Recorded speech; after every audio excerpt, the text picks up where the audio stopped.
Assalamualaikum warahmatullahi wabarakatuh. Apa kabar sobat sekalian? Jumpa lagi di channel Rahmat ini. Kali ini kita akan membahas berita hangat dan masih hangat diperbincangkan, yaitu tentang status dan masa depan Ganjar yang masih belum jelas untuk dideklarasikan atau tidak oleh partainya, dan kemungkinan apakah juga tidak dideklarasikan oleh koalisi yang juga ngebet untuk mendeklarasikan Ganjar Pranowo. Ini sesuai yang dilansir oleh wartaekonomi.co.id. Tak akan jadi the next Jokowi, kode Ganjar Pranowo tak direstui Megawati, kader PDIP dilarang dukung ... Warta Ekonomi Jakarta. Pengamat komunikasi politik Universitas Esa Unggul Jamiluddin Ritonga menyorot tajam pernyataan dari Ketua Bapilu PDIP Bambang Wuryanto terkait dengan Ganjar Pranowo. Anak buah Megawati itu disebut-sebut telah mengingatkan kader sesama partainya untuk tak menyatakan dukungan terhadap gubernur tersebut sebelum ada komando dari ketum partai. Hal ini membuat Jamaluddin curiga bahwa Ganjar memang tak mendapatkan restu untuk maju di Pilpres 2024. Ya belum tentu ya, karena konstelasi itu tidak bisa diprediksi ya. Menurutnya, pernyataan tersebut seperti kode keras bahwa Ganjar tak akan diusung oleh PDI Perjuangan, menjadi indikasi kuat Gubernur Jawa Tengah itu tak diusung partainya pada Pilpres 2024, ujar Jamiluddin kepada genpi.co Kamis 29 Desember. Menurutnya, Bambang merupakan salah satu orang yang memiliki informasi terpercaya lantaran menjabat sebagai Ketua Bapilu. Dengan demikian, Jamiluddin menduga pernyataan Bambang Pacul tersebut bisa dijadikan landasan Ganjar tidak didukung PDIP. Bambang Pacul kiranya sudah mendapat informasi partainya tidak akan mengusung Ganjar, tuturnya. Dirinya juga menduga Bambang Pacul berani menyatakan hal tersebut kepada publik melalui media lantaran sudah mendapat informasi itu. Hal itu juga menjadi indikasi kuat bahwa Bambang Pacul mendapat restu dari ketum PDIP Megawati Soekarno Putri untuk melarang kader PDIP mendukung Ganjar, kata dia. Jamiluddin mengatakan Bambang Pacul tidak akan berani menyampaikan hal tersebut jika tidak ada arahan langsung dari Megawati, mengingat PDIP masih sangat sentralistis, ujar Jamiluddin.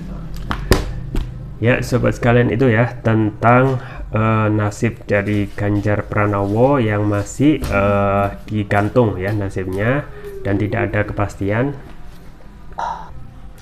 Nah, kalau kita melihat konstelasi yang saat ini sangat benar-benar fleksibel ya, seorang yang dicalonkan itu bisa langsung menjadi kutu loncat dari partainya sendiri, kemudian dicalonkan oleh partai yang lain, itu bisa saja terjadi. Nah, itu juga yang kemungkinan saat ini yang masih menjadikan kondisi ataupun status Ganjar itu masih terombang-ambing ya, siapa yang akan mencalonkan di capres ya, mengingat suka atau tidak suka yang akan bertarung itu ya sekitar 3 orang ini saja gitu ya, Anies, Ganjar, Prabowo. Nah, apakah Puan juga masuk radar capres ya, mengingat sangat riskan kalau mengajukan Puan yang nilai ataupun elektabilitasnya itu sama sekali ya sangat kurang ya, dan kemungkinan memang politik ini akan menunggu di detik-detik akhir atau last minute gitu ya, mengingat ini adalah pertaruhan dan perjudian yang sangat benar-benar mempertaruhkan segala hal ya, tidak hanya untuk uang ya, uang besar dalam biaya politik demokrasi sekarang yang mahal, pun juga ketika salah pilih ya itu akan menyesal 5 tahun yang akan datang, karena pemilu itu di setiap 5 tahun, dan ketika pilihannya itu tidak sesuai ataupun salah ya, pasti akan ada penyesalan yang tidak, atau penyesalan yang sifatnya akut. Nah, ini yang juga dilihat ya, meskipun Ganjar sekarang posisinya di ombang-ambing, tetapi suka atau tidak suka kondisinya sama seperti pada saat Presiden Jokowi itu ditunjuk. Nah, memang juga apa yang disampaikan oleh Rizal Ramli bahwasanya ketika penunjukan Jokowi itu Megawati itu seperti di prank ya, dengan adanya survei 6 survei yang menaikkan survei bayaran ya dalam tanda kutip, yang untuk menaikkan Jokowi, yang akhirnya mau tidak mau Megawati harus mengambil keputusan akhirnya memilih Jokowi sebagai presiden di 2019. Nah, ini kemungkinan ya, suka tidak suka ya, akan menjadi pilihan terakhir dari Megawati ya, mengingat kalau kita menunggu elektabilitas dari Puan saat ini yang tidak begitu moncer ya, jarang keluar dan tidak kunjung memberikan dobrakan dalam politik untuk meningkatkan elektabilitasnya ini, tapi yang justru terlihat adalah terus-menerus serangan dengan manuver dirinya sendiri ya, yang ada di lapangan, yang mencoba untuk membangun tetapi itu tidak berhasil ya. Di antaranya kunjungan ke tempat-tempat gempa, kemudian mencoba untuk menjalankan politik pencitraan yang terus saja itu sangat jauh, tidak bisa dinilai ya, menaikkan justru timbul cibiran sana sini terkait kiprat manuver Puan Maharani ya, dalam rangka untuk menaikkan popularitasnya. Nah, memang ya, so far ya, saat ini kalau kita melihat survei yang ada, terutama survei yang diadakan oleh SMRC itu terus-menerus memenangkan Ganjar ya, dan memberikan posisi kedua kepada Anies ya, dan posisi kita Prabowo ya. Dan kalau kita melihat kecenderungan SMRC ya, Saiful Mujani Research and Consulting, sampai kiamat pun tidak akan bisa memenangkan Anies Baswedan karena kecenderungannya memang lebih kepada Ganjar Pranowo ya. Dan ini kemungkinan suka atau tidak suka yang akan menjadi keputusan terakhir dari Ketua Umum Partai yaitu Megawati Soekarno Putri, yang melihat sosok Ganjar inilah yang satu-satunya bisa menjadi harapan untuk bisa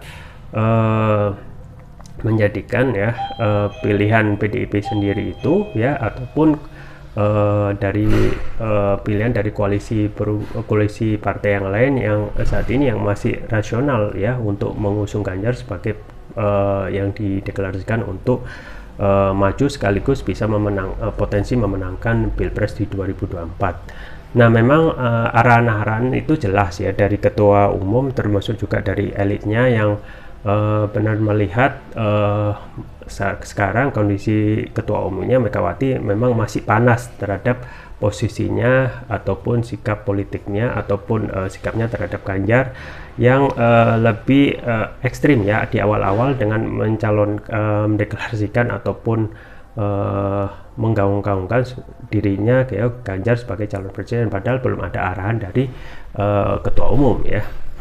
Jadi memang harus sabar ya untuk Ganjar sendiri, yang saat ini surveinya itu benar-benar menaikkan elektabilitas, survei yang terus-menerus Ganjar itu ya nomor satu gitu ya di SMRC ya, kemudian untuk survei yang lain. Tetapi untuk pakai SMRC ya, untuk Anies itu pasti akan terus-menerus di bawah Ganjar, dan ini lebih survei juga melihat kecenderungan siapa yang akan didukung atau siapa yang membayari.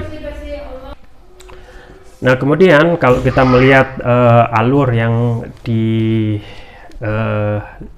alur dari sikap dari PD itu jelas, termasuk juga yang dilakukan oleh para elitnya yaitu Bambang Wuryanto yang jelas sama ya, menunggu keputusan dari Ketua Umum Megawati yang saat ini belum benar-benar bisa memberikan komando untuk memberikan dukungan ya Ganjar menjadi capres. Dan ini memang kembali lagi ya, suka atau tidak suka, kalau kita melihat kontestasi Pilpres itu yang harusnya tujuannya adalah memenangkan ya.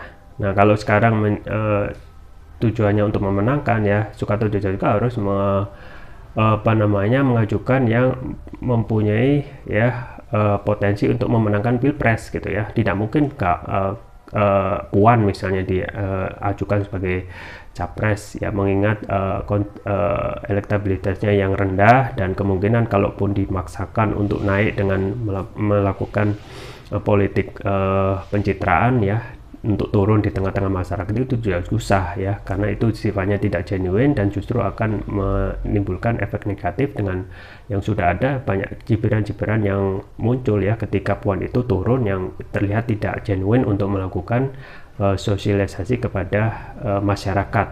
Nah, saat ini memang kalau kita melihat konstelasi ataupun posisi Ganjar belum mendapatkan restu, itu wajar ya. Sama seperti Presiden Jokowi yang diajukan sebagai capres itu juga di akhir-akhir ya, jelang capres ya, pencapresan ya. Ketika itu Jokowi masih menjabat gubernur. Nah ini anehnya ya, ketika politisi itu melihat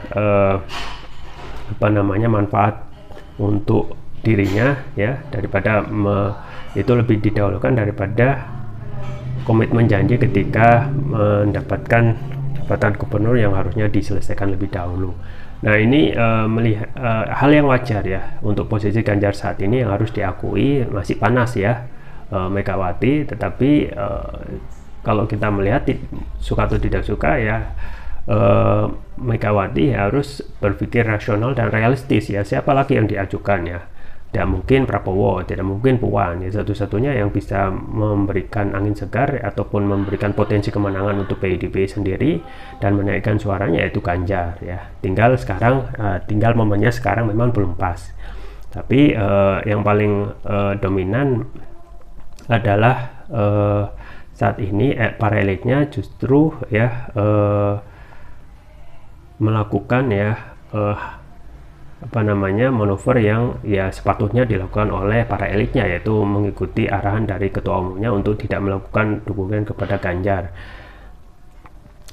Meskipun ya banyak pengamat itu ketika melakukan analisa kadang ya, misalnya untuk manuver dari Bambang Pacul yang tidak memberikan dukungan, ini juga tidak murni ataupun otomatis bahwasanya PDIP nanti itu tidak mendeklarasikan ataupun memilih Ganjar sebagai capresnya gitu ya, karena ini hanya sifat-sifat awal dan politik itu sifatnya pragmatis.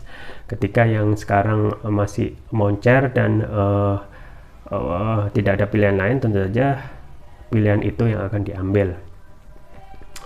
Nah ini juga yang disampaikan, misalnya ketika tidak ada dukungan bukan berarti ya, belum tentu juga ya Ganjar itu tidak mempunyai kans besar ya, satu-satunya kans untuk menjadi capres dari yang akan dideklarasikan oleh PDI ya, PDI Perjuangan ya. Tinggal bagaimana ya yang disampaikan oleh Ade Armando, bahkan Ade sendiri yang sebagai pro kekuasaan yang terus mendukung kekuasaan justru melihat kemungkinan Anies menang itu sangat besar sekali ya, salah satunya karena Ganjar itu terlambat dideklarasikan. Nah ini juga tidak murni ya menerima mentah-mentah, tetapi ini bahan evaluasi bagi PDIP sendiri. Apakah sekarang dengan adanya saling mendiamkan untuk tidak mendeklarasikan Ganjar itu adalah suatu keputusan yang benar ataupun salah langkah ya, karena sekarang kalau kita melihat elektabilitas lawan politik yang di istana dan juga tentu saja lawan politik Ganjar yaitu Anies Baswedan, elektabilitasnya sudah naik ya, meroket dengan adanya dukungan, kemudian sambutan ketika Anies itu melakukan sosialisasi dan juga safari politik di daerah-daerah ya, yang paling monumental itu ketika ada branding mobil ya, ketika Anies itu melakukan safari politik di Makassar ya, ada branding mobil sekitar 500 mobil yang itu tentu saja harganya tidak murah, dengan membranding nama Anies di setiap mobil gitu ya. Nah itu kan hal tidak murah, tetapi itu dukungan real yang kalau kita melihat genuine atau tidak itu bisa kita nilai ya, bisa kita tanyakan ya di tengah-tengah masyarakat. Satu hal ya, ketika semakin besar apa yang dilakukan oleh pemerintah atau istana itu tidak bisa memberikan kepuasan ataupun justru akan menimbulkan ketidakpuasan terhadap rakyat, maka rakyat itu manifestasinya adalah tentu saja dukungan Anies itu akan semakin besar lagi. Nah ini tentu saja ancaman dari Ganjar Pranowo yang calon ya, yang belum menjadikan calon tetapi ini anticipated highly recommended ya, yang tentu saja direkomendasikan oleh PDIP itu sendiri, menjadi ancaman dengan naiknya Anies, elektabilitas Anies begitu naik drastis dan moncer, dan tentu saja ini akan menjadi bahan evaluasi dan juga nilai yang harus dikejar ya, yaitu elektabilitas Ganjar untuk memenangkan kontestasi Pilpres 2024. Ya, itu saja yang bisa saya sampaikan, semoga bermanfaat. Jangan lupa like, share, dan subscribe. Sampai jumpa lagi. Wassalamualaikum warahmatullahi wabarakatuh.